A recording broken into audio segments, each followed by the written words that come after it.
So here we are at chapter 10. Previous chapter 9, we talked about and worked some examples for multiplying and dividing fractions, or what you can call rational expressions.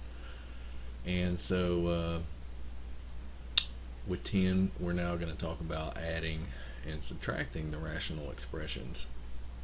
So we're going to start out first, sort of reviewing fractions, addition and subtraction of fractions, regular ones, with just numbers. And so first part of this page is just laying out the structure of a fraction. And they're telling us that we have a numerator on the top. Here's our fraction bar. And then the denominator simply refers to the part of the fraction that is on the bottom below the fraction bar. Okay, so like fractions and unlike fractions, our next definition.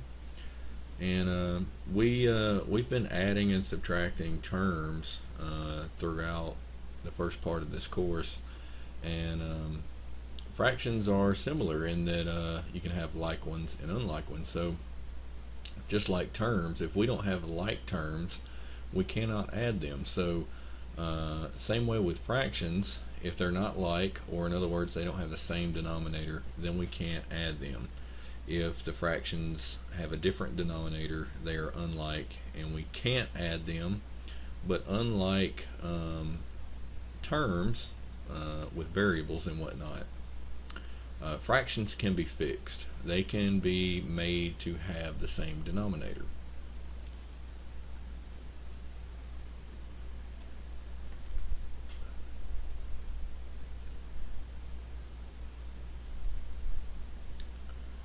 So this little template here is just simply laying out the procedure for adding two fractions, and you also note that the two fractions are like, they have the same denominator. So for instance, if we were to have 2 over 9 plus let's say 3 over 9, same denominator, different numerators, then what this is telling us, with 2 being A, 3 being B, and 9 are C, what this is telling us is that the way we add these two fractions is we keep the common denominator, and then our numerator of our sum is just simply going to be the sum of the numerators here. So we end up with a 5 over 9. So real simple to add like fractions. You keep the common denominator and add the numerators. And so here we have an example of two rational expressions that are added. Okay, we've got addition in between the two, x minus 5 in the denominator of both, and you can see all that we did is keep that denominator. We don't add or multiply the denominator here, we just keep the common one, and then we just write the two expressions in the numerator together on the top with addition between them. And so here we want to combine like terms in the numerator, so we see that x and 2x form to give us a 3x, and then a 3 and a negative 1 combine to give us a positive 2. Alright, with subtraction, suppose we had a 5 over 9 minus 3 over 9. The only difference from what we did above is that there's a subtraction symbol between the two, and likewise we keep the common denominator.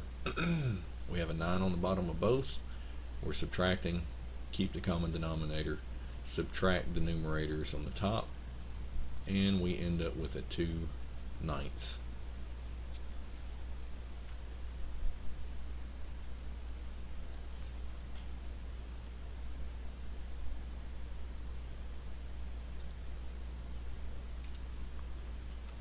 Now, this part is just giving you a warning. If you are subtracting and you're subtracting two rational expressions, then what you have to do is you have to subtract this entire numerator, not just what's sitting beside the subtraction symbol. So when you look over here, okay, you can see that the two rational expressions had x minus 2 as the denominator.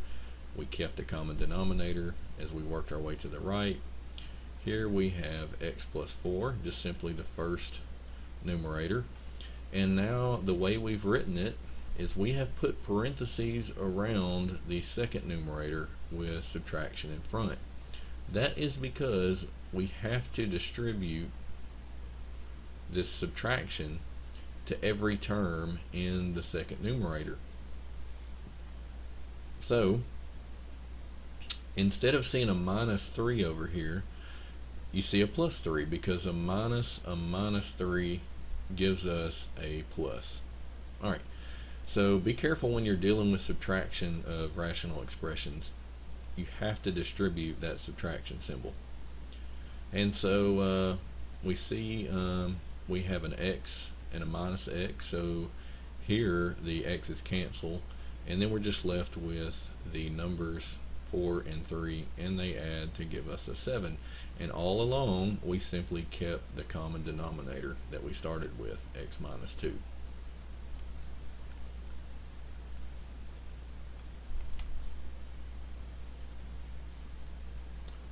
So here's some examples for us that we can work out ourselves. Again, we're starting off with the simplest situation, and that situation is just simply that we have the same denominators for each rational expression. So I'm going to go ahead and combine these in our first little step here. I'm just going to write one fraction, and its denominator is going to be x minus 4. And we have addition in the middle. Ignore these little scribble marks that I've made. We just have an addition symbol in between them, and so we would write in the numerator 2x plus 3, and then a plus. And see, we don't need parentheses around this x plus 7. You could put them there, but you do not need them, because a plus sign is not going to change the signs of our terms in this numerator. So we don't need parentheses. We can just write down the numbers along with their signs as they're given here. Last step, all you need to do is go back and combine like terms. We have a 2x and then an x, so that would combine to give us a 3x. And then we have a 3 and we have a 7, numbers with no variables. They're like terms, so 3 plus 7 gives us a plus 10 beside the 3x. And again, we just simply copy down our common denominator underneath, x minus 4.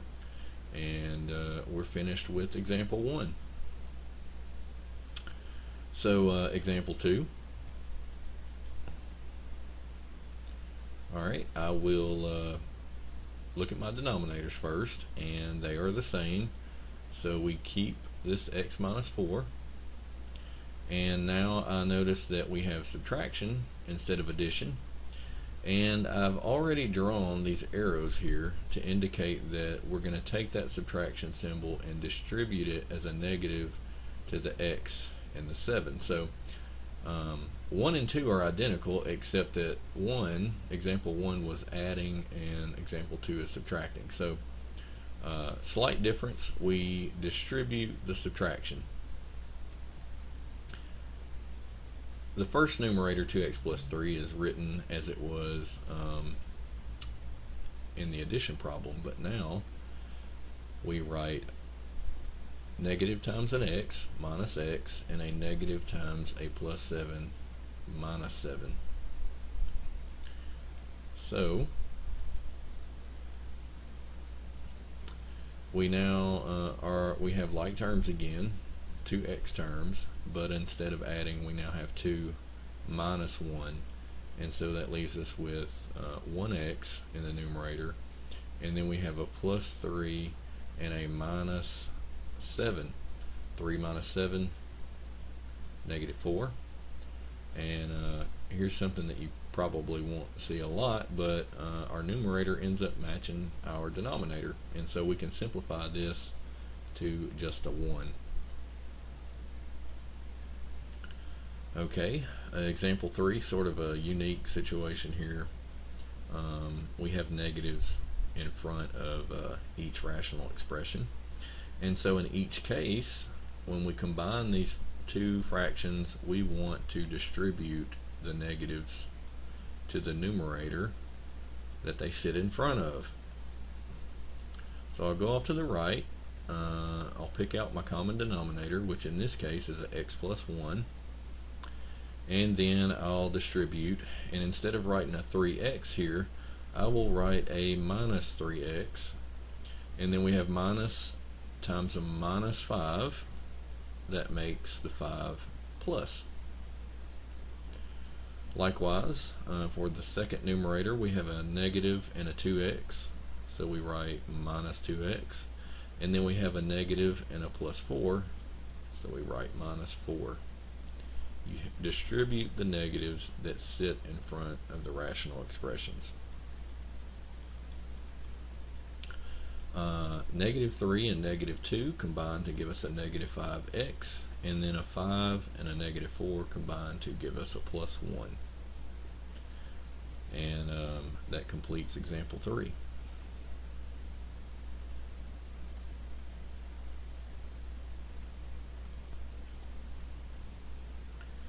So now we're going to switch over and look at the simplest situation that we can run into when the denominators are not exactly the same.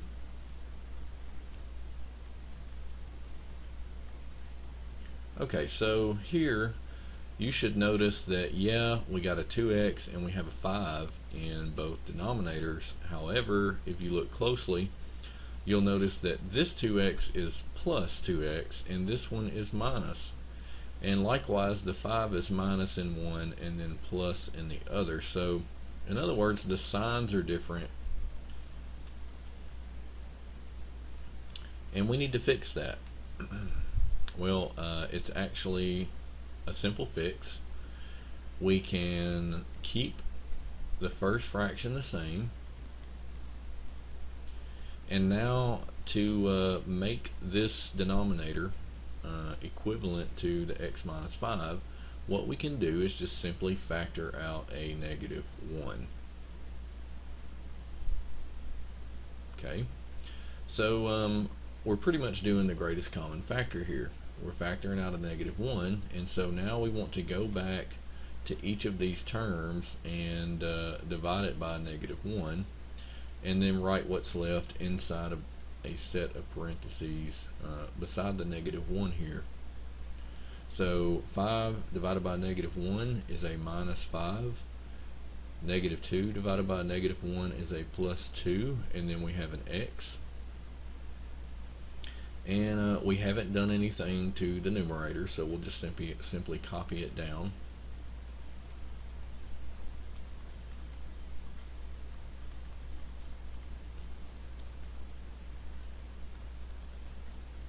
And so back to our denominator, notice that the signs of the two x's are the same now, and the minus or the 5's both have a minus in front of it. So in other words, minus 5 plus 2x is the same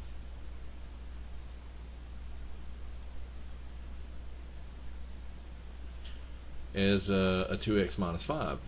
These are equivalent polynomials here, except for the fact that this one has a negative 1 sitting right in front of it. So in this next step, what I'll do is just simply write this part in the usual order, x term first, the number second. So now it definitely looks exactly like the other one. That shouldn't trip you up.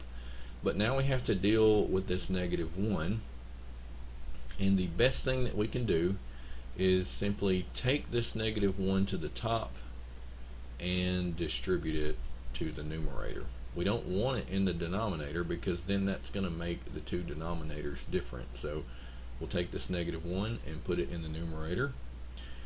And so what I need to do is go back, and instead of writing a 3 minus x, I need to write a x, because -1 times a minus x gives me a positive x, and then a -1 times a 3 is a -3. So it swaps the signs. Alright, so this is the simplest fix that you can make for a denominator when they're not exactly the same. But we fixed that, and so now we just simply keep this common denominator that we have, and we go about finishing the problem the way we did with the previous examples. We add the numerators, x minus 1 plus x minus 3, and in our last step we just take note of the like terms, x and x. So this would be a 2x, and then we have a -1 and a -3, a -4. And so we're finished with it.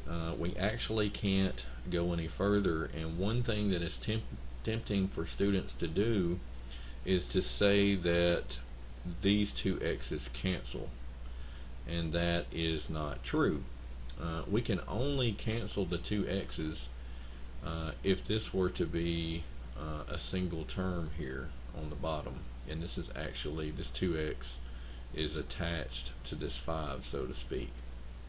So we can't cancel those. We have to keep it as 2x minus 4 over a 2x minus 5.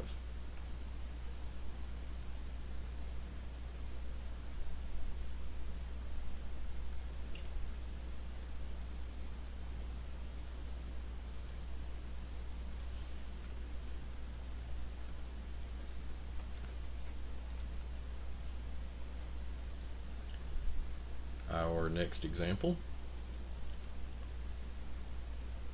we will keep, we'll look at the denominators first, and you see that this x minus 3 is different from this other denominator by a factor of -1 again. The signs are different for the 3 and the x when we compare the two denominators. So what we'll do is we'll keep this one the same.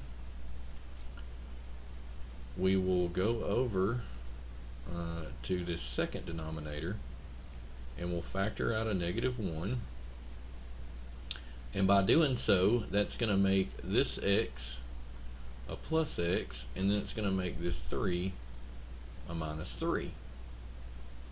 Okay, so over here, when we rewrite the denominator, we'll write it as an x and a -3. In order to write that as an x minus 3, you have to have this -1 sitting in front of it. We can't just take the -1 out and throw it away. We have to keep up with it, or else we've effectively changed the original problem. So now we're faced with the decision of what to do with the -1, and what we can do here, we can actually do two things. We could do like we did before and say distribute the -1 to the numerator, but there's actually another thing that we could do. Instead, we could take the -1 and couple it with this subtraction symbol and say we have a minus minus, and so these two minuses will knock each other out, and they'll simply give us a plus in between.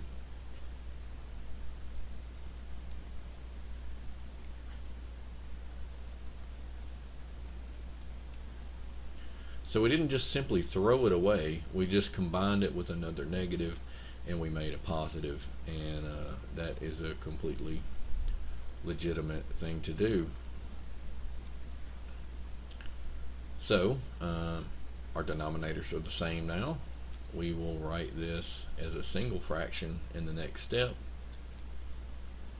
We'll write our two numerators on the top, and we'll add the two of them.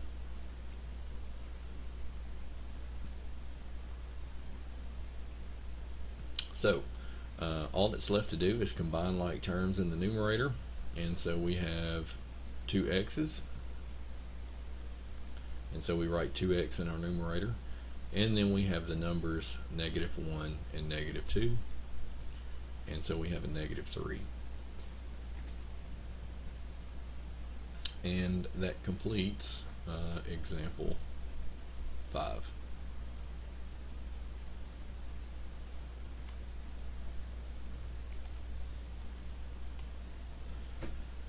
So now we go into a talk about what do we do when our denominators are not the same. Alright, and so we're going to refer back to problems where we just simply have numbers involved with our fractions, no variables. And the first thing that we need to talk about is what is the least common multiple, because that is what we're going to use to fix our different denominators. So suppose we had a problem, let's say 5 over 12 plus 5 over 18. If we were given this problem, then the first step would be to find the least common multiple of 12 and 18, our two denominators.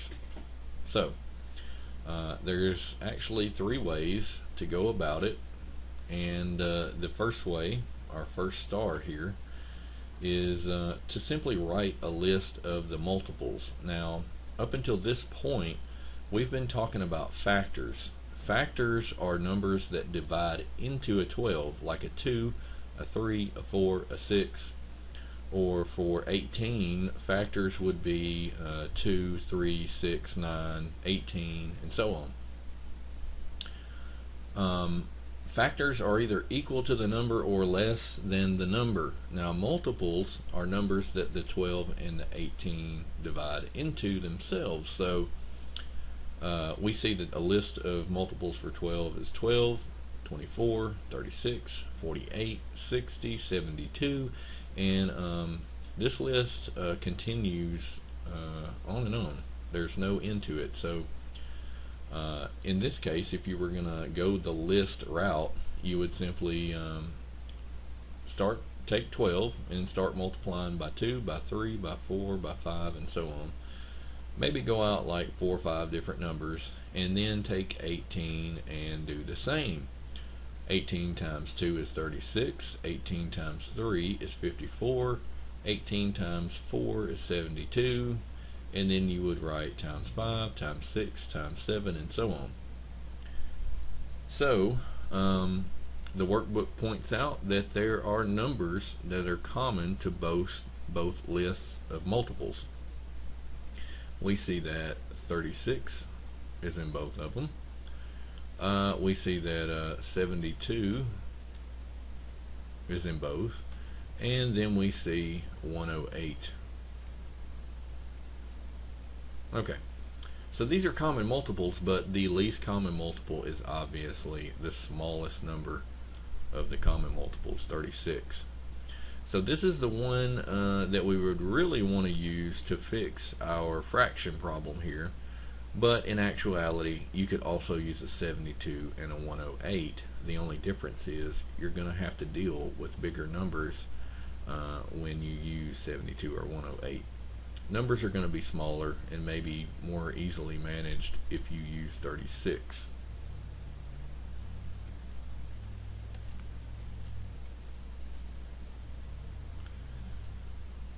Now, there's a couple different ways other than writing a list that this may actually be a lot quicker than writing out a list, and that is the prime factorization method. It's like the way that we found the greatest common factor, with a little difference. In both ways, least common multiple or greatest common factor, you want to write out the prime factorization of each number. So we see here that 12 has a prime factorization of 2 squared, 2 times 2, and then times a 3.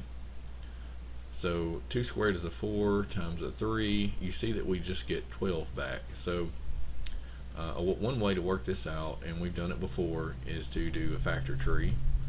And so we can start off saying, well, 12 is a 2 times 6, and 2 is a prime number, so we'll circle it, and we'll go over here to 6, and we'll break it down into prime factors 2 and 3, and we've come to a stop with our branches.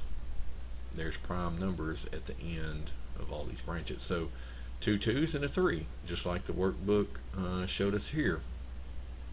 And likewise, you could do the same thing with 18. But 18 has a different prime factorization. It has 1 2 and then 3 times 3, 2 3's. So what we do is we pick out one of each factor, not just the factors that are common to both. That was the greatest common factor. With the least common multiple, we pick out the factors that any of them. Okay, there's a 2 and there's a 3. So in our least common multiple, we write 2 and 3.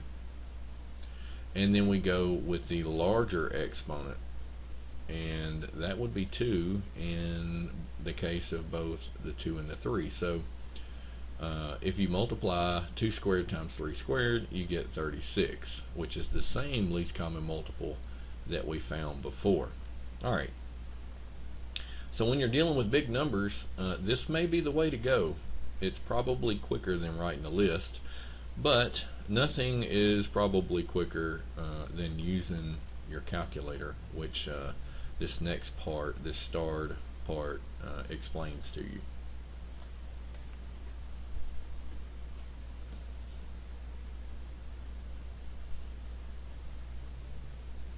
Alright, so we're going to work a couple of these ourselves. Example 6, let's prime factor 150. So I'm going to write this as a 3 times a 50. Just the first way to break up 150 that came to my mind.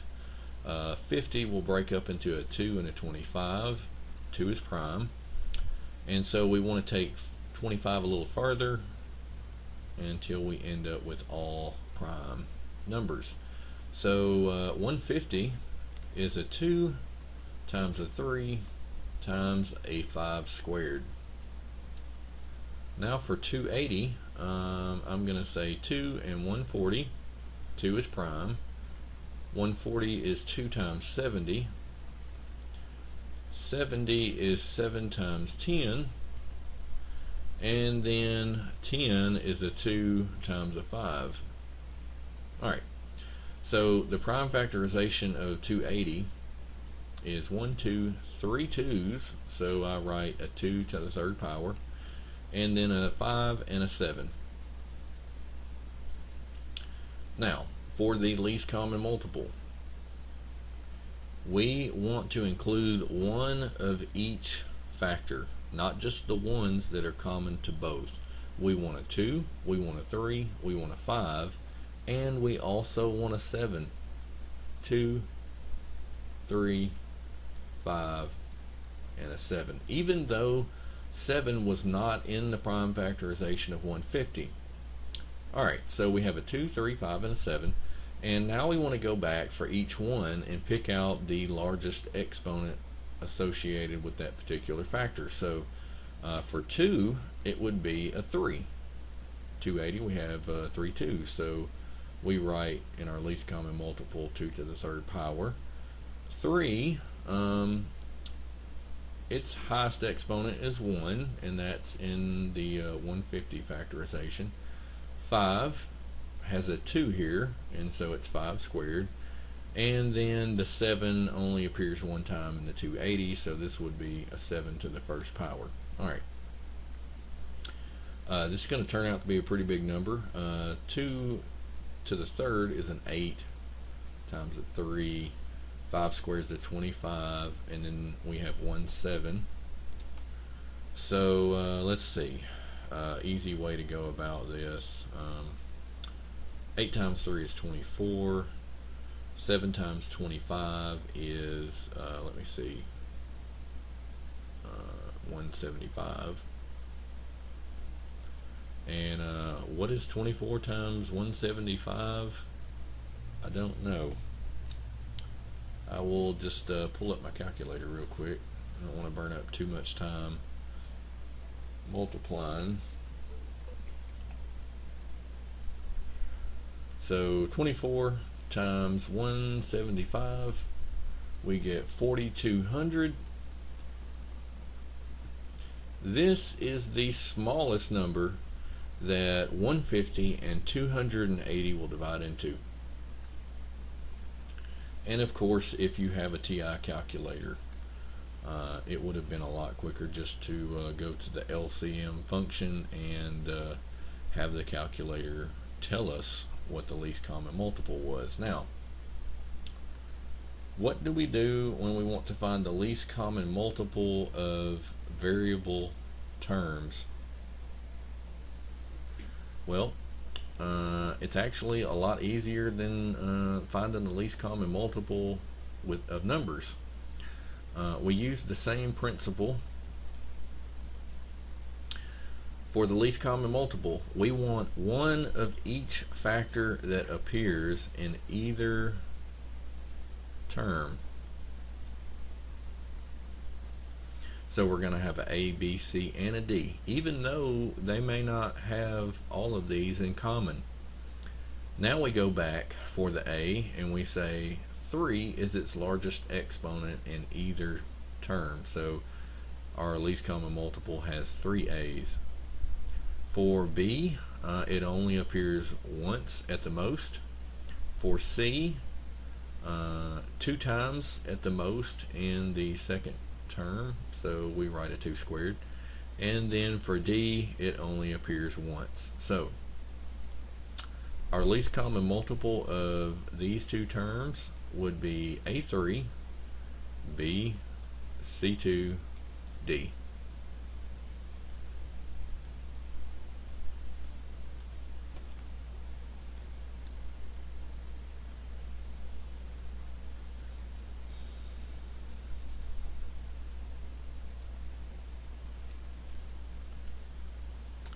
Okay, so now what do we do when we're comparing two polynomials with several terms? So this is a binomial and a trinomial. Well, we cannot go about it in the same way just by picking out an x, okay, because yeah, they both have an x, but this isn't a single term. It's different than the example that we worked on the last page. So what we have to do first is factor both of these polynomials. So what we see here is an x squared minus 9, and we factor it because it's the difference of squares as an x plus 3 and an x minus 3. Okay, so we can't really figure out what the least common multiple is until we've broken it up into factors. X squared plus 6x plus 9 is turns out to be a x plus 3 squared. Okay, so these are the factors. X squared and 9, or x squared, the 6x, and the 9, they're not the factors. They're just the terms of the polynomial.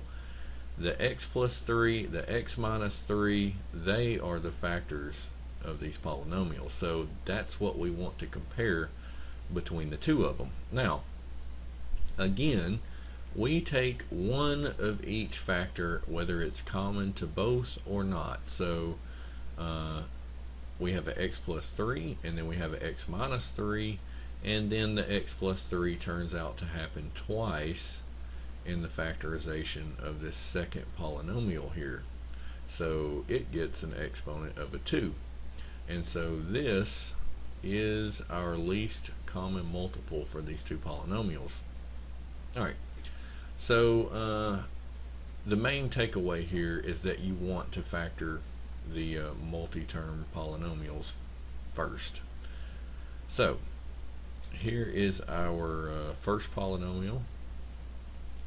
Here's our second one. We want to factor them. So this one, we can factor it as an x squared times an x plus 2. And this one is the difference of squares, and so we can factor it as an x plus 2 and an x minus 2. Least common multiple, there is an x plus 2, there's an x minus 2, and there is an x squared factor. Now, x squared is, x plus 2 is common to both. Which one has the bigger exponent? Well, they both have an exponent of 1 in each case, so we only put 1 x plus 2 in the least common multiple. And only thing I would change here is typically I'd put this x squared in the front, but this is fine. It's still equal to our least common multiple. Example 9. We factor each polynomial. This factors as an x minus a 3, an x squared plus a 3x plus a 9, and this one factors as an x to the third times x squared minus 9. And you want to factor them completely, so we're not finished with this one, because the x squared minus 9 breaks up into an x plus 3 times an x minus 3. Alright, so we ignore this one, and we want to go with the completely factored form. And so we start collecting our factors of our least common multiple. Here is a monomial factor, so I'll put it first, x to the third. This one didn't have an x factor. Okay, so I don't have to compare the exponent over here, so I have to put an x to the third. Then they both have an x minus 3 with the same amount. This has an exponent of 1, and that one also has an exponent of 1. So I just put 1x minus 3. This one has an x plus 3, so I have to put one of those. And then I may have run out of room, but here this first polynomial has a trinomial factor, so I've got to throw that one in the least common multiple. And so this one was quite long. It's got 4 factors in it, but this would complete our least common multiple.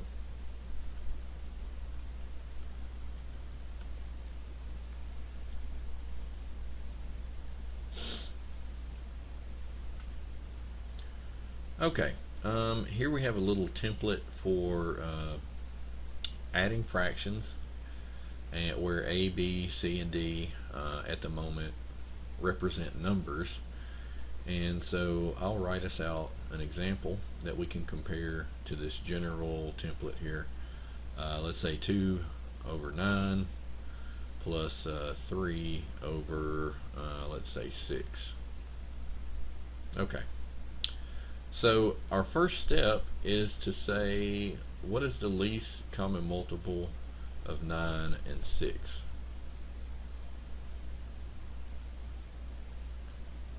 Alright. What is the smallest number that 9 and 6 will divide into? That would be 18.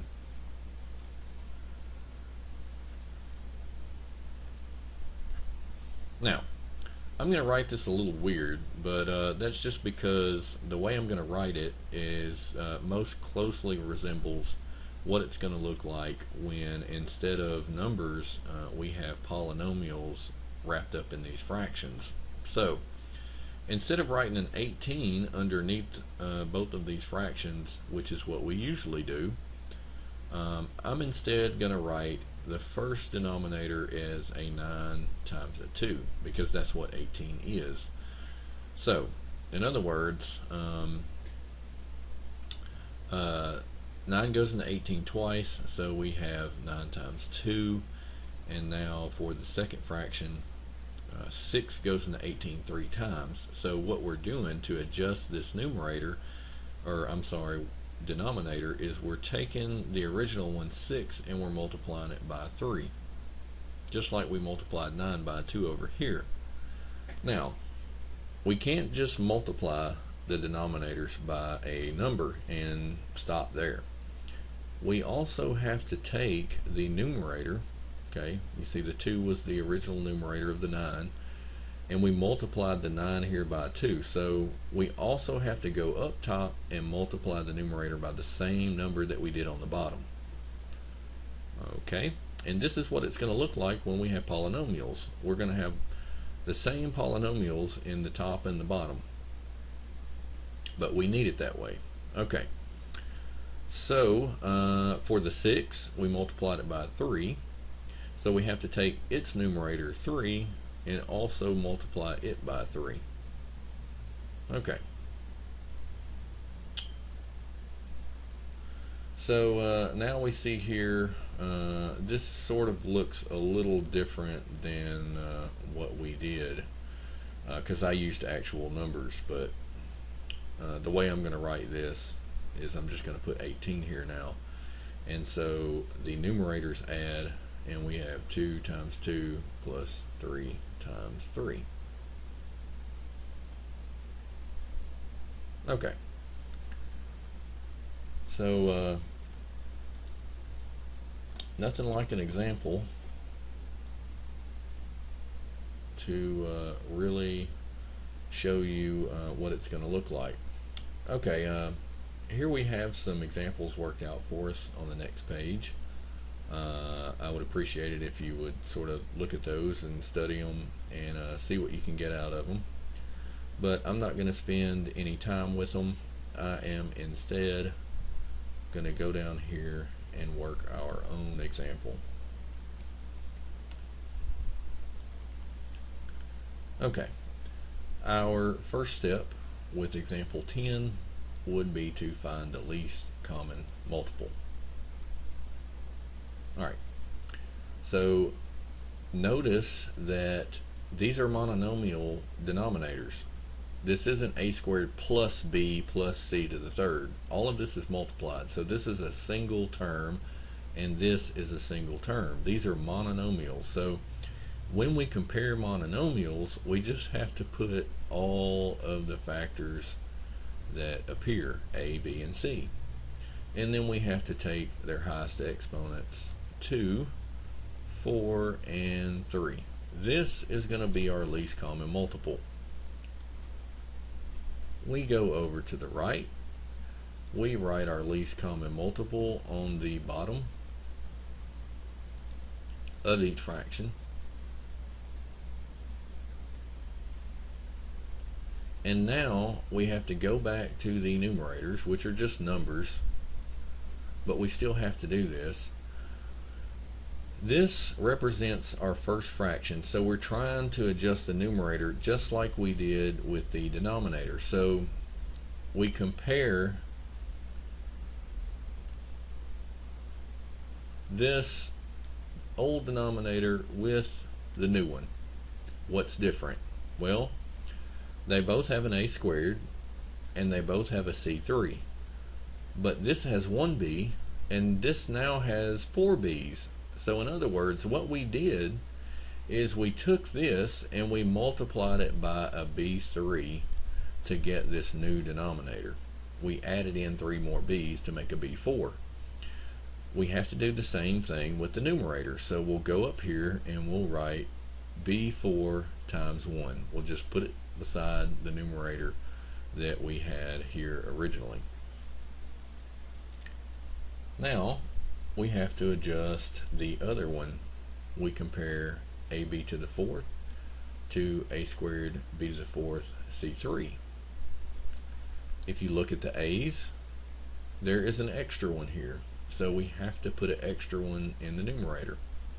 If you look at the b's, there are equal numbers. There's a b4 here and there's a b4 there, so we don't have to adjust the b for the numerator. However, this original denominator did not have any c's, okay, and this new one does, so we have to add the equal amount of c's, c3, to the numerator. Okay, we've got our new denominator, and we have properly adjusted our numerators. And so now we can just proceed in combining the two fractions. We keep the common denominator, and we simply write b4 add 2ac to the third. This is the only way that we can write the numerator. Okay, these are not like terms. This is a b4, and this doesn't even have a b. It's got different variables, so these are not like terms. We can't combine them in any other way other than what we've done here, which is just to put a plus sign in between them. And so this is our final answer.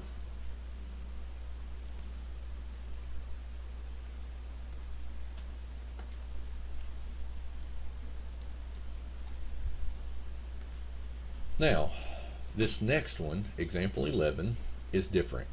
These are no longer monomials here on the bottom of the fractions. What we have to do is factor the denominators first. Okay. So x minus 3 doesn't factor, but an x squared minus 9 factors as an x plus 3 and an x minus 3. Okay. So we can't really compare these two denominators until we've factored both of them. So now that we've done that, we want to go down here and write the least common multiple. Alright, we need at least one of each factor that shows up in the two factorizations. So we're going to have an x minus 3, and we are going to have an x plus 3. Now, we look at the x plus 3. It happens in both of them, but in each case it only happens once, so we're happy with only having one in the least common multiple. And then we only have 1x plus 3 because it only happens once here in this denominator. So this is our least common multiple. Alright, now I'm going to have to erase this because I need to make some room, but maybe write it off to the side or something. X minus 3, x plus 3 is it's going to be our new common denominator. So this one doesn't change. It's already an x plus 3 times an x minus 3. So its numerator is going to stay the same. We don't have to make any adjustments to the second fraction. However, for the first fraction, we have added in, or I should say multiplied into the denominator, an x plus 3. It already had the x minus 3. So by multiplying this denominator, the original denominator, by x plus 3, we need to take the numerator and multiply it by an x plus 3 also. Now, do not go backwards and cross these out, because that's what you would be doing. You would be going backwards. You need an x plus 3 here and there, because otherwise the denominators wouldn't match and you could not add the fractions, which is the whole point of working this problem. So now that the denominators are equal,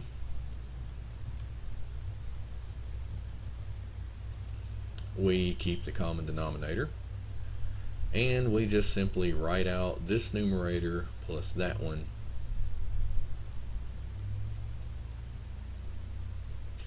And yes, this is the answer.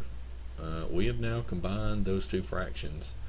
But Alex, or for instance, if you're working a multiple choice problem on the test, you may not see this as the numerator, because what could have happened is we simply expanded this and wrote out each individual term. So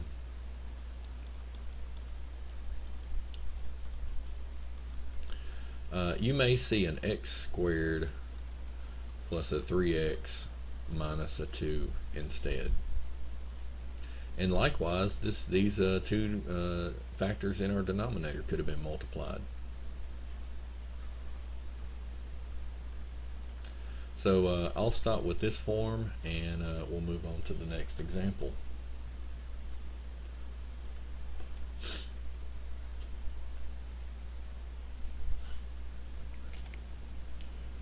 Alright, example 12. These are the ones that we like because we have single terms in the denominators. But we also have 3 fractions, so maybe you're not too crazy about that. So I'll go to the side and I'll write out 3 fractions. Okay. Now, we need to compare these 3 denominators and figure out what the least common multiple is. Now, what's the least common multiple of 4 and 10? That would be 20. Smallest number that 4 and 10 divide is 20. And then when we look variable wise, we see that they both have 1x, so we'll just put 1x in the least common multiple. And so that's it. 1 will definitely divide into 20x, so no problem there. So we go over here to the right and we just copy down 20x for each of the fractions. Now we say this was a 1 and now it's a 20x. So what we did is we multiplied this denominator 1 by 20x. So likewise, we need to go up top. There's a 1 there, this one here, and multiply it by 20x also. Okie dokie. Now this 20x, how is it different than this 4x with respect to multiplication? Well, the x's, it was already here originally, but how did we make turn a 4 into a 20? We multiplied it by 5. So a 5 goes into our numerator, and x was originally there, so we'll write an x over here to the side. Maybe I should write that in black.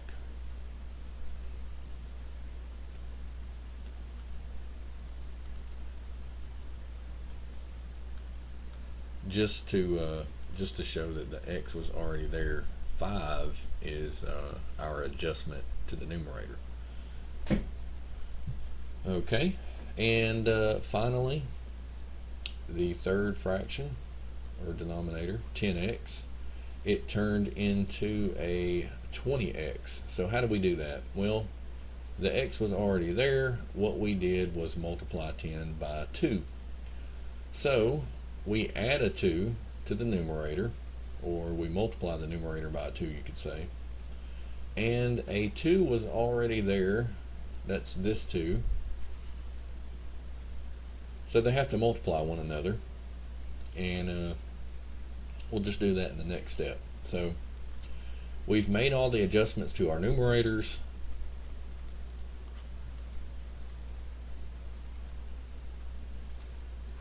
And now all of the denominators are the same.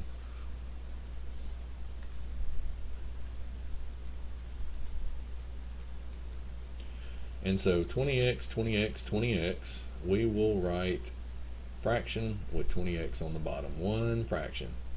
And we'll go back and we'll say 20x plus 5x plus 4. Well, we have some like terms there, so we don't want to leave it written that way. The 20 and the 5 will combine to give us a 25x. We'll write the 4 off to the side, and here we're finished. This is our final form of the sum of example 12.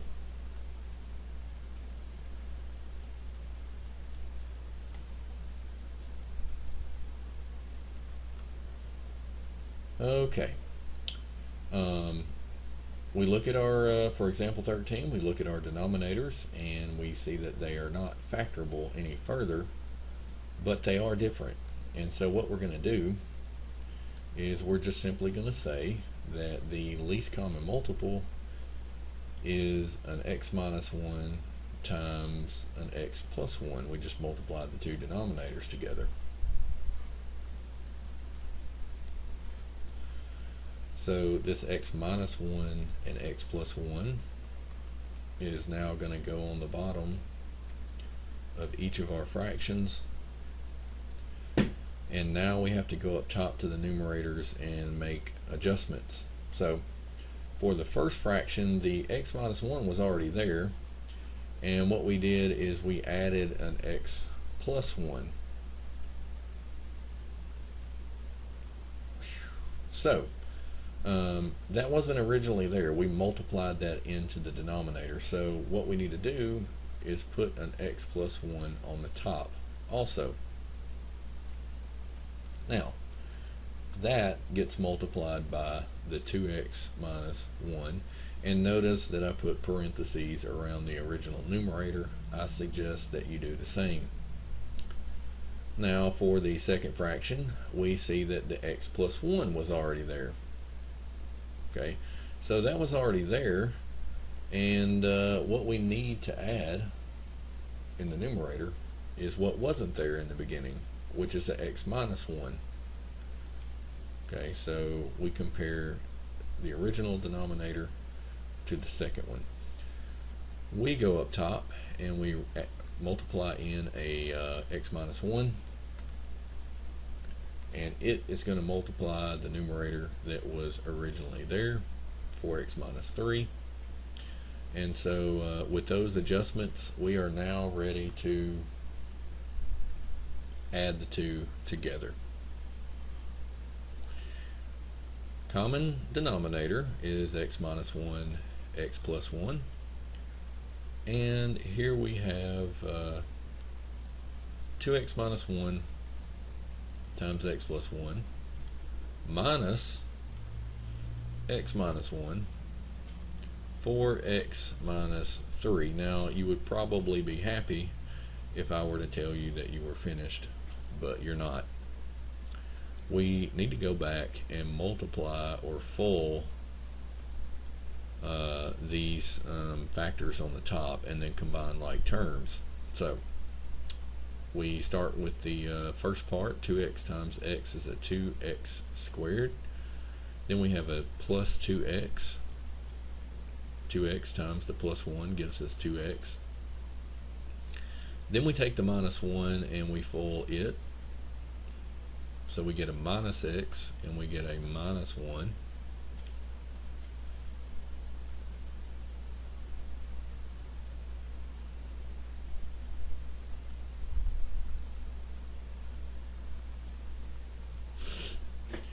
Now for the second part, we have to be careful because there's a minus sitting in front of them. So what I would suggest is when you multiply this, whatever you get out of multiplying these two binomials together, you put them inside of a set of brackets.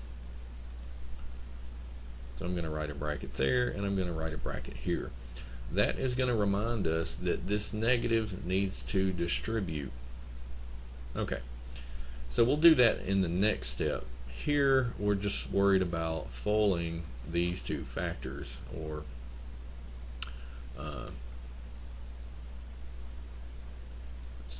x times 4, x is a 4x squared, x times a negative 3 is a minus 3x, negative 1 times 4x is a minus 4x, and then negative 1 times a negative 3 is a plus 3. Okay, now we go back and distribute. So I've sort of run out of room here. I'm going to go up top and erase some of this stuff.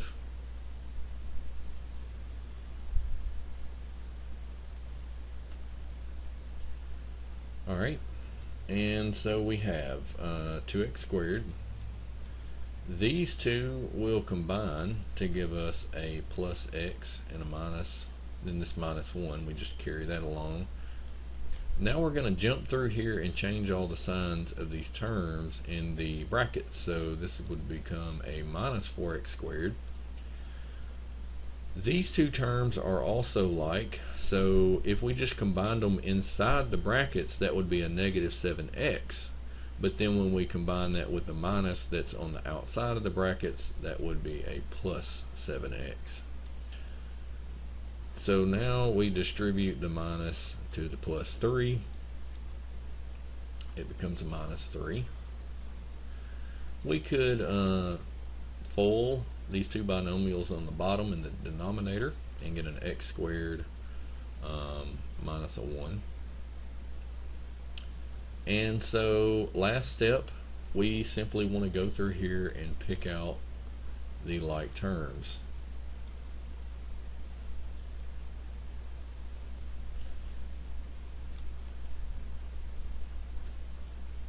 Okay, so x squared terms, then the x terms, and then the numbers. So quite a bit of work on this one, but it is our last example.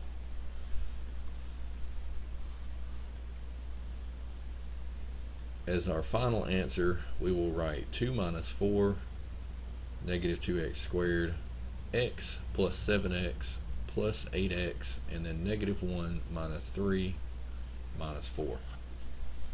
And there we have it. So I hope you learned a few things. You probably don't really feel 100% confident with it. Nobody learns this on the first pass through. It is very important at this point that you go and try to practice working these out for yourself on Alex, or maybe work some of the ones at the back of this chapter in the practice problems. You're not really going to learn it until you try to work these yourselves.